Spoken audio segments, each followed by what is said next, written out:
Hi guys, நம்ம இன்னைக்கு chicken momos செய்கிறது எப்படின்னு பார்க்கலாமா? வீடியோ பார்க்கறதுக்கு முன்னாடி நம்ம சேனலை சப்ஸ்கிரைப் பண்ணிக்கோங்க. அப்போ தான் நான் தினமும் போடக்கூடிய வீடியோ உங்களுக்கு வந்து சேரும். முதல்ல ஒரு பவுல் எடுத்து அதில் 1 கப் மைதா மாவு போட்டுக்கலாம். கொஞ்சமாக உப்பு போட்டுக்கலாம். இப்போ நல்லா மாவை விரவிக்கிட்டு கொஞ்சோல தண்ணி ஊற்றிக்கலாம். கட்டிகள் எதுவும் இல்லாத மாதிரி விரவிக்கலாம். 1 ஸ்பூன் நெய் ஊற்றி விரவிக்கலாம். அப்போ தான் மாவு நல்லா சாஃப்டாக கிடைக்கும். ஓரளவுக்கு நல்லா மாவு பிசைஞ்சதுக்கப்புறமா 1 ஸ்பூன் எண்ணெய் ஊற்றி திருப்பியும் பிசைஞ்சு வச்சுக்கோங்க. இந்தளவுக்கு மாவை நல்லா விரவிட்டு ஒரு வெள்ளை டவல் போட்டு மூடி வச்சுக்கலாம். ஒரு 2 மணிக்கூர் மாவு ஊறினதுக்கப்புறம் திறந்து பார்த்தா இந்த மாதிரி வந்திருக்கும்.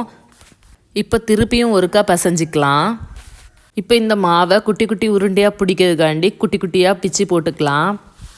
இந்த மாதிரி குட்டி குட்டி உருண்டையாக உருட்டி நம்ம தனியாக வச்சுக்கலாம். இது எல்லாத்தையும் ஒரு பிளேட்டில் மாற்றி வச்சுக்கலாம்.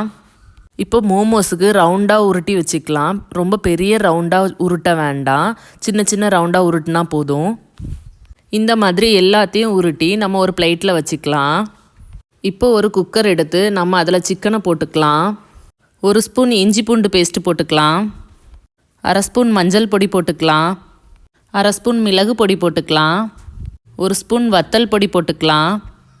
1 ஸ்பூன் கல்லுப்பு போட்டுக்கலாம். 1/2 டம்ளர் தண்ணி ஊற்றி குக்கரை மூடி ஒரு 3 விசில் விட்டு எடுத்துக்கலாம். விசில் நின்னதுக்கப்புறமா குக்கரை திறந்து பார்க்கலாம். இறைச்சி நல்லா வெந்திருக்கும்.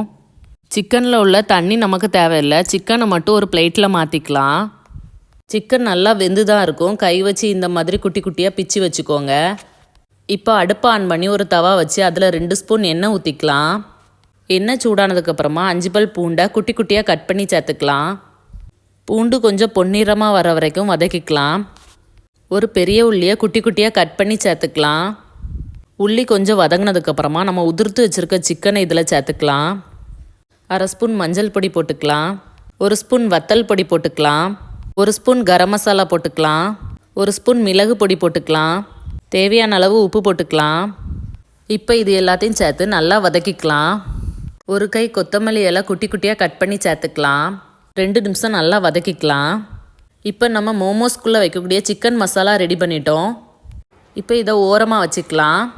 நம்ம தேய்ச்சி வச்சுருக்க மைதா மாவை எடுத்து உள்ளே சிக்கன் மசாலாவை வச்சுக்கலாம்.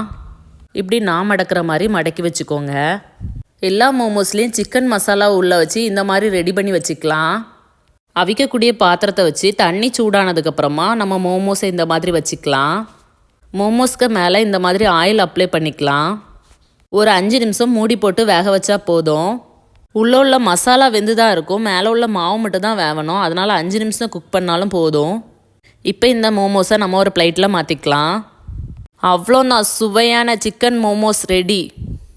மோமோஸ் கார சட்னி கூட வச்சு சாப்பிடும்போது வேறு லெவல் டேஸ்ட்டாக இருந்துச்சு. கார சட்னி ரெசிபி வேணும்னா நம்ம சேனலை செக் பண்ணி பாருங்கள். நீங்களும் வீட்டில் செஞ்சு சாப்பிட்டு பார்த்துட்டு எப்படி இருக்குன்னு சொல்லுங்கள் காய்ஸ்.